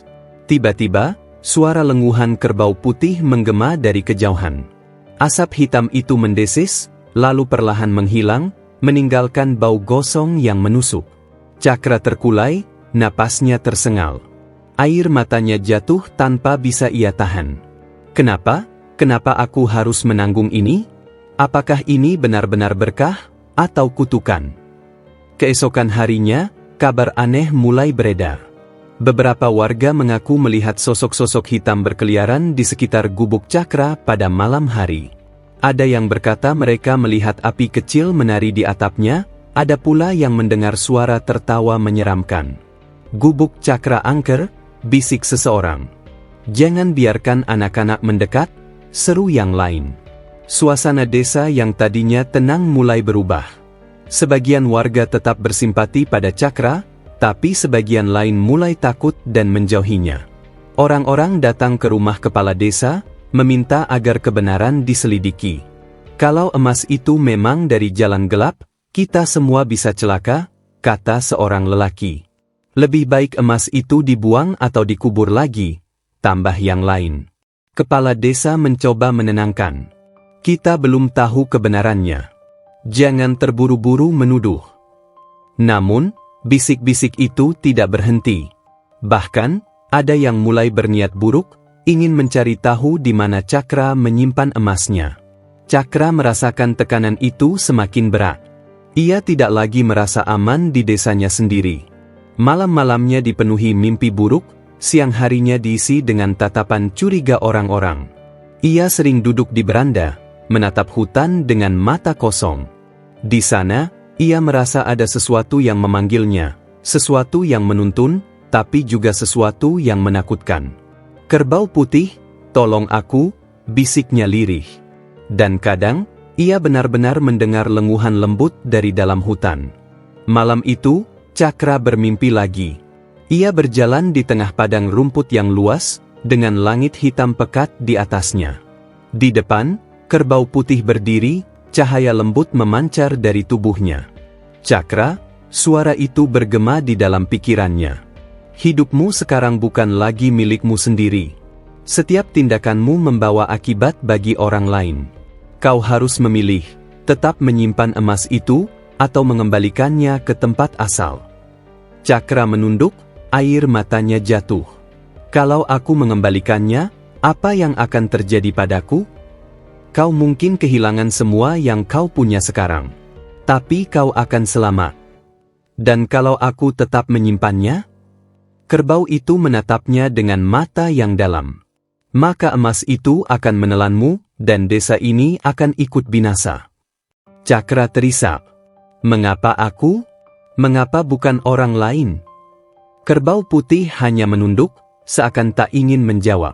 Tiba-tiba, dari kejauhan, sosok-sosok hitam bermata merah muncul, tertawa seram. Mereka berlari mendekat, membawa api hitam di tangan mereka. Suara mereka bergema. "Jangan dengarkan dia, Cakra. Kau bisa jadi raja dengan emas itu. Biarkan desa ini tunduk padamu." Kerbau putih menurunkan kepalanya, tanduknya bercahaya terang. Ia menyeruduk ke arah sosok-sosok itu, membuat mereka menjerit kesakitan. Cahaya itu begitu menyilaukan hingga Cakra menutup mata. Ketika ia membuka mata, ia sudah kembali di gubuknya, tubuhnya basah oleh keringat. Ia tahu satu hal, waktunya untuk memilih semakin dekat. Hari-hari berikutnya menjadi semakin mencekam. Cakra tidak lagi bisa makan dengan tenang, tidur dengan nyenyak, atau berjalan di desa tanpa dihantui rasa takut. Setiap keping emas yang ia miliki terasa seperti duri yang menusuk dalam-dalam ke hatinya. Emas itu memberi makan, memberi pakaian, memberi sedikit kenyamanan. Tapi emas itu juga merenggut ketenangan, merenggut kepercayaan, merenggut rasa aman. Kini ia benar-benar mengerti. Apa yang ia anggap berkah, ternyata adalah harga mahal yang harus ia bayar. Dan harga itu semakin hari semakin berat. Malam-malam yang penuh kegelisahan telah menggerogoti hati kakek Cakra. Setiap tidur, mimpi buruk datang silih berganti. Setiap bangun, rasa was-was menemaninya. Ia tidak lagi bisa membedakan mana kenyataan, mana ilusi. Di desa, kabar tentang dirinya semakin liar. Ada yang masih menghormati, tapi lebih banyak yang curiga. Sebagian warga percaya ia memiliki kekuatan gaib, sebagian lain yakin ia telah bersekutu dengan kegelapan. Bahkan anak-anak kecil mulai takut jika berpapasan dengannya. Cakra tidak tahan lagi. Ia merasa seperti orang asing di tanah kelahirannya sendiri. Suatu sore, ia duduk di beranda, menatap hutan yang mulai diselimuti kabut tipis. Hatinya bergetar. Ia tahu jawabannya hanya ada di sana, di tengah rimba tempat ia pertama kali menemukan kerbau putih. "Kalau memang ini ujian, aku harus kembali ke awalnya," gumamnya pelan. Malam itu, dengan hanya membawa tongkat tuanya, Cakra melangkah menuju hutan. Langit gelap tanpa bulan, hanya bintang yang berkilau pucat di langit. Angin dingin menerpa wajahnya, membawa suara-suara aneh dari pepohonan. Setiap langkah membuat hatinya semakin berat. Tapi ia tidak lagi bisa mundur. Ia ingat pesan kerbau putih, "Kau harus memilih." Kabut makin tebal, jalan setapak makin samar. Sesekali ia merasa ada sesuatu yang mengikutinya, tapi setiap ia menoleh, hanya gelap yang terlihat. Napasnya tersengal, tapi ia terus melangkah. Ketika sampai di tengah hutan, suara aneh mulai terdengar. Suara bisikan, lirih namun menusuk telinga. "Cakra, kau bodoh, kau kembali ke sini hanya untuk mati. Emas itu milikmu. Kenapa kau harus mengembalikannya?" Cakra menggenggam tongkatnya erat-erat. "Pergi! Jangan ganggu aku lagi!" teriaknya. Namun suara itu hanya semakin keras. Dari balik pepohonan, muncul bayangan-bayangan hitam, berwujud manusia tapi tanpa wajah. Mata mereka merah menyala, tubuh mereka melayang di atas tanah. Mereka mengelilingi Cakra, tertawa keras. "Kau pikir bisa lari dari kami? Kau sudah menukar jiwamu dengan emas itu. Tidak ada jalan keluar." Cakra jatuh berlutut, menutup telinganya. Air matanya mengalir deras. "Aku tidak pernah menginginkan ini. Aku hanya ingin hidup tenang, aku hanya ingin menolong." Tawa mereka makin keras, menggema di seluruh hutan. Tiba-tiba, suara lenguhan panjang terdengar. Dalam sekejap, hutan yang gelap diterangi cahaya lembut. Dari balik kabut, muncullah kerbau putih. Tubuhnya bercahaya, matanya penuh wibawa. Sosok-sosok hitam itu mendesis marah, mundur beberapa langkah. "Dia lagi! Penjaga kutukan itu! Jangan biarkan dia membawa Cakra." Kerbau putih melangkah maju, tanduknya bersinar terang. Dengan sekali hentakan kaki, cahaya putih menyebar, membuat sosok-sosok hitam itu berteriak kesakitan dan lenyap seperti asap tertiup angin. Hutan kembali sunyi, hanya suara angin yang terdengar. Cakra terisak, tubuhnya gemetar. "Kerbau putih, aku sudah tidak sanggup. Tolong aku." Kerbau itu menatapnya lama. Lalu, suara bergema lagi di dalam pikirannya. "Cakra, kau kembali ke sini karena hatimu masih ingin bebas. Kau mencari jawaban, dan aku akan memberikannya." Kerbau putih berhenti di hadapannya. Matanya dalam, seakan melihat ke dalam jiwa Cakra. "Emas yang kau temukan itu bukan sekadar harta. Ia adalah sisa peninggalan orang-orang tamak yang dulu menumpahkan darah demi kekuasaan. Kutukan mereka melekat pada emas itu.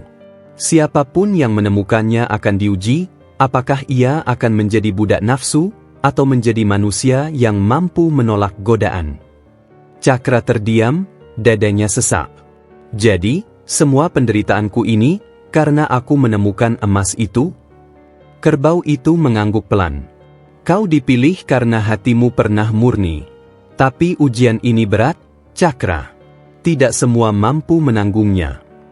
Air mata Cakra jatuh. "Aku tidak mau lagi. Aku tidak ingin emas itu. Aku hanya ingin hidup sederhana seperti dulu." Kerbau itu mendekat, menundukkan kepalanya. "Kalau begitu, kau harus mengembalikannya.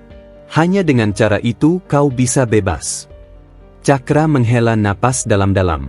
Ia sadar apa yang harus ia lakukan. Ia harus mengembalikan emas itu ke tempat asalnya. "Tapi, bagaimana dengan desa?" tanyanya pelan. "Jika kau segera mengembalikannya, desa akan selamat. Tapi jika kau ragu, kegelapan akan meluas, dan desa ini akan hancur bersama emas itu." Cakra menggigil mendengar kata-kata itu. Ia tahu, waktunya sangat singkat. Kerbau putih berjalan perlahan, lalu berhenti, menatap Cakra. Ia seakan berkata, "Ikuti aku." Dengan tubuh lemah tapi hati yang bertekad, Cakra bangkit. Ia menggenggam tongkatnya, melangkah mengikuti kerbau putih ke dalam hutan yang makin gelap. Sepanjang perjalanan, bayangan-bayangan aneh bermunculan. Ia melihat sosok istrinya menangis, memanggil namanya. Ia melihat wajah anaknya yang meninggal, menatap dengan mata penuh kecewa. "Cakra, kau tidak bisa menyelamatkanku, kenapa kau mencoba menyelamatkan orang lain?" Cakra hampir jatuh tersungkur. Air matanya membasahi wajahnya. Aku hanya manusia lemah, maafkan aku." Kerbau putih berhenti, menatapnya tajam. "Itu bukan mereka. Itu hanyalah bayangan yang diciptakan emas untuk melemahkanmu. Jangan percaya."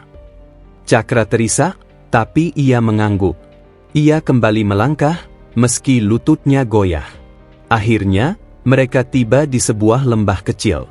Di sana, tanahnya gembur, penuh batu-batu hitam yang terasa asing. Kerbau putih berhenti di tepi lembah. Disinilah tempatnya.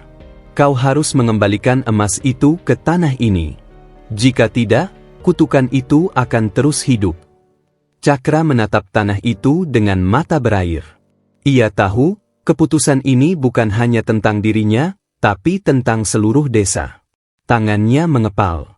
Hatinya bergetar. Aku akan mengembalikannya. Aku tidak peduli meski aku kehilangan segalanya. Aku hanya ingin bebas. Kerbau putih menundukkan kepala, seakan memberi restu. Malam itu, di tengah hutan yang sunyi, kakek Cakra bersiap untuk langkah terbesar dalam hidupnya.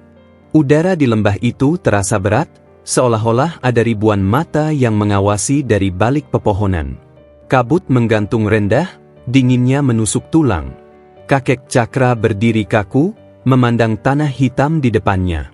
Di dadanya, jantung berdegup keras, seolah ingin pecah. Kerbau putih menatapnya dalam diam. Sorot matanya teduh, tapi juga menyimpan beban berat. Dari tubuhnya, cahaya samar masih memancar, menerangi tanah yang kelam. Inilah saatnya, Cakra, suara itu kembali bergema di benaknya. Hanya kau yang bisa menentukan akhir dari semua ini. Cakra menggenggam tongkatnya erat. Bayangan tentang emas itu kembali menyeruak dalam pikirannya. Tumpukan emas yang berkilauan, yang pernah membuat dirinya bisa memberi makan orang-orang desa, membangun rumah, bahkan dihormati oleh mereka yang dulu memandangnya sebelah mata. Tapi bersama kilauan itu, bayangan kegelapan juga muncul, desas-desus, kebencian, sosok-sosok hitam, dan mimpi buruk yang merenggut tidurnya. Ia berlutut, mencakar tanah dengan tangan yang bergetar. Kenapa aku? Kenapa bukan orang lain yang menemukannya? Aku hanya orang tua miskin yang ingin hidup tenang. Kerbau putih menundukkan kepalanya. Karena orang lain akan tenggelam dalam keserakahan. Kau masih punya hati yang bersih, meski goyah. Kau dipilih bukan karena kekuatanmu, tapi karena kelemahanmu. Hanya orang yang mengerti arti penderitaan yang mampu memilih dengan benar. Cakra menutup wajahnya. Air matanya menetes, jatuh membasahi tanah lembah itu. Tiba-tiba, tanah di hadapannya bergetar. Dari dalam bumi, kilauan emas menyembur keluar, membentuk gundukan yang begitu besar. Emas itu memancar, lebih indah dari sebelumnya, seakan memanggil. Suara-suara lirih mulai terdengar lagi, kali ini lebih lembut, lebih manis. Ambillah, Cakra, dengan ini kau bisa hidup tanpa kekurangan sampai akhir hayat. Desa akan tunduk padamu. Mereka yang merendahkanmu akan sujud di kakimu. Apalah artinya hidup miskin dan dilupakan, jika kau bisa hidup mulia dengan emas ini? Cakra memejamkan mata, tapi suara itu terus menusuk telinganya. Bayangan-bayangan emas menari dalam pikirannya. Ia melihat dirinya dengan pakaian indah, duduk di rumah megah, disanjung oleh banyak orang. Ia melihat dirinya hidup tanpa derita, tanpa rasa lapar. Nafasnya terengah. Apakah aku salah kalau aku memilih itu? Tanyanya pelan. Kerbau putih menghela napas panjang. Pilihan itu bukan salah atau benar, Cakra. Tapi setiap pilihan punya harga. Jika kau memilih emas, kau akan kehilangan kebebasanmu. Kau akan terikat selamanya dengan kutukan ini, sampai akhir hidupmu. Jika kau melepaskannya, kau akan kembali miskin, mungkin bahkan sendirian. Tapi hatimu akan bebas. Dan desa ini akan selamat. Kata-kata itu menancap dalam hati Cakra. Ia gemetar, menatap emas yang berkilau di hadapannya. Tiba-tiba, sekelebat ingatan hadir. Ia melihat wajah istrinya yang dulu setia menemaninya, meski mereka sering lapar. Ia teringat pada putrinya yang meninggal muda, tapi semasa hidupnya selalu tersenyum meski tubuhnya kurus karena kurang makan. Cakra menutup mata, menahan tangis. Mereka tidak pernah mengeluh. Mereka bahagia meski kami miskin. Tapi aku serakah, aku ingin diakui, aku ingin dihormati. Ia mengangkat kepalanya, menatap kerbau putih dengan mata yang sembab. Mungkin inilah hukumannya.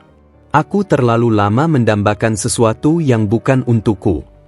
Kerbau putih maju selangkah, suaranya dalam dan penuh kasih. Bukan hukuman, Cakra. Ini jalanmu. Kau masih bisa memilih dengan benar, meski kau hampir tersesat.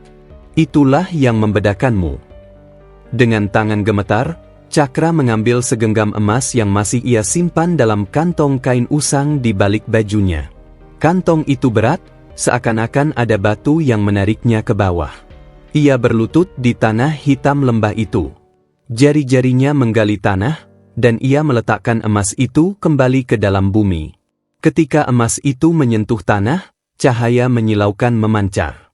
Angin kencang bertiup, membuat pepohonan berderak keras. Suara-suara aneh terdengar, seperti ribuan roh menjerit lalu lenyap terbawa angin.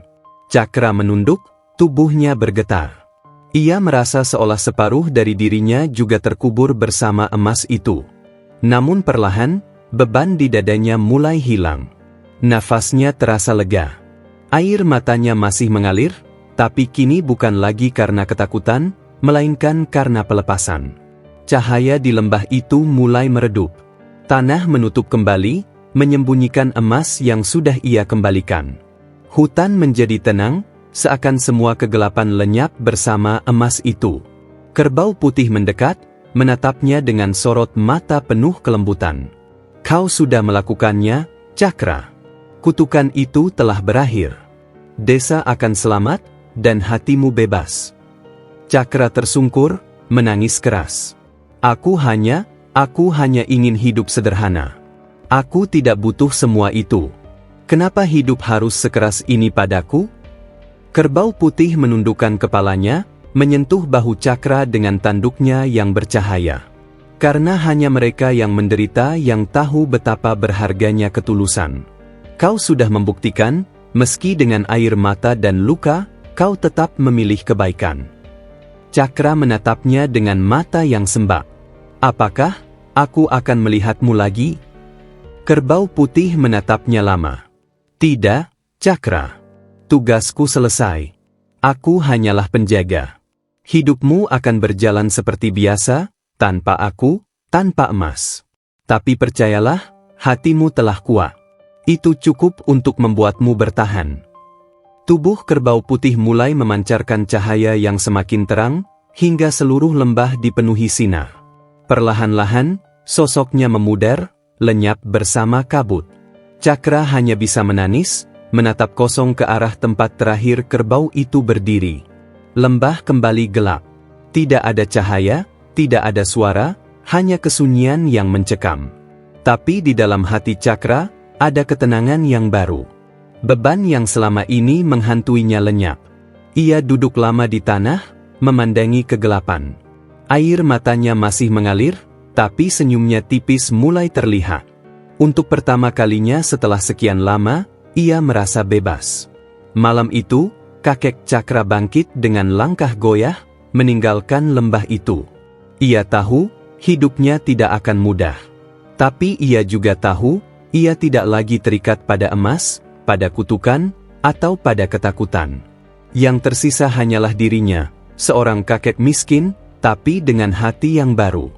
Fajar perlahan merayap di ufuk timur ketika kakek Cakra kembali melangkah keluar dari hutan. Langkahnya gontai, tubuhnya letih, tapi wajahnya memancarkan ketenangan yang belum pernah ia rasakan sebelumnya.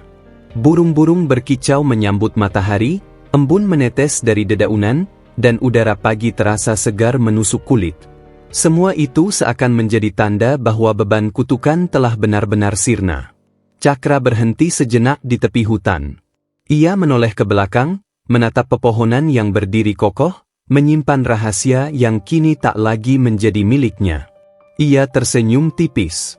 "Terima kasih, kerbau putih," bisiknya lirih. Saat tiba di desa, orang-orang memandangnya dengan tatapan heran. Wajah mereka tidak lagi dipenuhi kecurigaan seperti sebelumnya, melainkan kebingungan bercampur rasa hormat. Seolah-olah ada perubahan besar pada diri Cakra yang bisa mereka rasakan, meski tidak mereka mengerti. "Lihat, itu kakek Cakra," bisik seorang ibu kepada anaknya. Dia kembali, Tapi mengapa wajahnya begitu damai? Sahut yang lain. Cakra hanya menyapa dengan senyum sederhana, tanpa banyak kata. Ia kembali ke gubuk reotnya di pinggir hutan. Atapnya masih bocor, dindingnya masih lapuk, tapi kali ini ia tidak merasa malu atau tertekan. Ia duduk di beranda, menghirup udara desa yang tenang. Suara anak-anak bermain terdengar dari kejauhan, diselingi tawa mereka yang jernih. Untuk pertama kalinya, suara itu tidak membuatnya merasa asing, melainkan menghangatkan. Hari-hari kembali berjalan seperti dulu. Setiap pagi, Cakra pergi ke ladang milik warga untuk mencangkul dan merawat tanaman. Upahnya kecil, tapi cukup untuk makan sehari. Ia kembali hidup dengan kesederhanaan yang pernah ia jalani sebelum semua itu terjadi. Tetapi ada satu perbedaan besar, hatinya kini jauh lebih tenang. Tidak ada lagi rasa iri pada orang lain, tidak ada lagi beban ingin diakui, tidak ada lagi mimpi buruk yang menghantui tidurnya. Beberapa warga mulai kembali mendekat, membantu memperbaiki gubuknya sedikit demi sedikit. Ada pula anak-anak yang sesekali mampir, meminta cerita darinya tentang masa mudanya. Meski Cakra tidak pernah menceritakan tentang kerbau putih dan emas itu, ia sering menasihati mereka dengan kalimat sederhana. Jangan pernah serakah, nak. Harta bisa hilang, tapi hati yang bersih akan menuntunmu sampai tua. Anak-anak mendengarkan dengan mata berbinar, meski mereka mungkin belum sepenuhnya mengerti. Anehnya, setelah emas itu dikembalikan, desa mulai perlahan makmur. Ladang-ladang menjadi subur, hujan turun dengan cukup, dan hasil panen melimpah. Tidak ada lagi perpecahan di antara warga, tidak ada lagi persaingan yang merusak. Orang-orang mulai percaya bahwa desa mereka telah terbebas dari kutukan yang tak kasat mata. Mereka tidak tahu bahwa Cakra yang telah mengembalikan emas itu, tapi mereka bisa merasakan adanya kelegaan yang mengalir dalam kehidupan sehari-hari. Beberapa warga yang dulu merendahkannya bahkan mendatanginya, meminta maaf atas sikap mereka di masa lalu. Cakra hanya tersenyum, tidak pernah menyimpan dendam. Waktu berlalu. Rambut Cakra semakin memutih, tubuhnya semakin ringkih, tapi semangatnya tetap menyala. Setiap sore, ia duduk di beranda, menatap matahari terbenam di balik hutan. Warna jingga dan merah yang mewarnai langit selalu membuatnya teringat pada kerbau putih. Apakah kau masih menjagaku dari sana? Tanyanya pelan setiap kali senja datang. Dalam hatinya, ia tahu jawabannya. Kerbau putih mungkin tidak pernah kembali muncul, tapi cahaya dalam dirinya adalah warisan yang tak akan pernah padam. Suatu malam, saat bulan purnama menggantung di langit, Cakra duduk di dalam gubuknya dengan tubuh yang lemah. Nafasnya mulai berat, matanya perlahan terpejam. Namun wajahnya tidak menampakkan kesakitan. Ia tersenyum, seolah melihat sesuatu yang indah. Dalam benaknya, ia seakan kembali berdiri di lembah itu, melihat kerbau putih yang bercahaya, menatapnya dengan penuh kasih. Terima kasih, aku sudah bebas, bisiknya sebelum akhirnya menarik nafas terakhir. Keesokan paginya, warga desa menemukannya telah tiada, duduk dengan tenang di kursi kayu tua, dengan senyum damai di wajahnya. Mereka semua merasa kehilangan, tapi juga kagum, karena kakek Cakra meninggalkan dunia ini dengan ketenangan yang jarang dimiliki siapapun. Gubuknya kemudian dijaga oleh warga sebagai tanda kenangan. Anak-anak sering bermain di sana, dan setiap kali mereka ditanya tentang kakek Cakra, mereka hanya menjawab dengan polos. Beliau kakek yang baik. Katanya, hati yang bersih lebih berharga dari emas. Kisah kakek Cakra kemudian menjadi cerita yang turun-temurun di desa itu. Tidak ada yang tahu pasti tentang emas atau kerbau putih, tapi semua orang sepakat bahwa Cakra telah meninggalkan pelajaran yang dalam. Bahwa kekayaan sejati bukanlah emas atau harta, melainkan ketenangan hati.